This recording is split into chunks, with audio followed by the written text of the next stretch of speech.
ఏదైతే ఇతర పార్టీలకి ఎమ్మెల్యేలని కొనుగోలు చేసేసుకోవడానికి వర్గాన్ని ఏర్పాటు చేసుకునే ప్రయత్నం జరుగుతూ ఉన్నదో, ఇవన్నీ చూస్తూ ఉంటే ప్రతి ఎమ్మెల్యేని పార్టీ మార్చే అంశంలో పొంగులేటి శ్రీనివాస్ రెడ్డి గారు యాక్టివ్గా ఉన్నారు.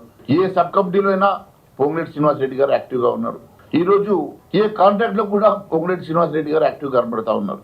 చివరకు మీరు హైదరాబాద్ మీద చేస్తున్నటువంటి హంగామాలో కూడా పొంగులేటి శ్రీనివాస్ రెడ్డి గారు ఇల్లే మరి ప్రధానంగా ఈరోజు ఉన్నదని చెప్పేసి ఆయన 10 ఎకరాల్లో ఏదైతే ఇల్లు కట్టుకున్నాడో ఆ ఇల్లు మరి FTL బఫర్ జోన్లో ఉందని చెప్పేసి మొన్న నేను యూట్యూబ్లలో చాలా కథనాలు చూశాను. ప్రతి దాంట్లో ముందంజలో ఉన్నటువంటి శ్రీనివాస్ రెడ్డి గారు ఢిల్లీలో వారి ప్రతాపం చూపించేసి చివరకు తెలంగాణలో జరిగేటువంటి వేల కోట్ల కాంట్రాక్ట్లో కూడా పెద్ద వాటా తీసుకుంటున్నాడంటే ఏ రకంగా అయినా కాంగ్రెస్ పార్టీలో ఒక సూపర్ పవర్గా ఎదుగుతా ఉన్నాడు, ఒక కాన్స్టిట్యూషనల్ పవర్గా ఎదుగుతా ఉన్నాడు.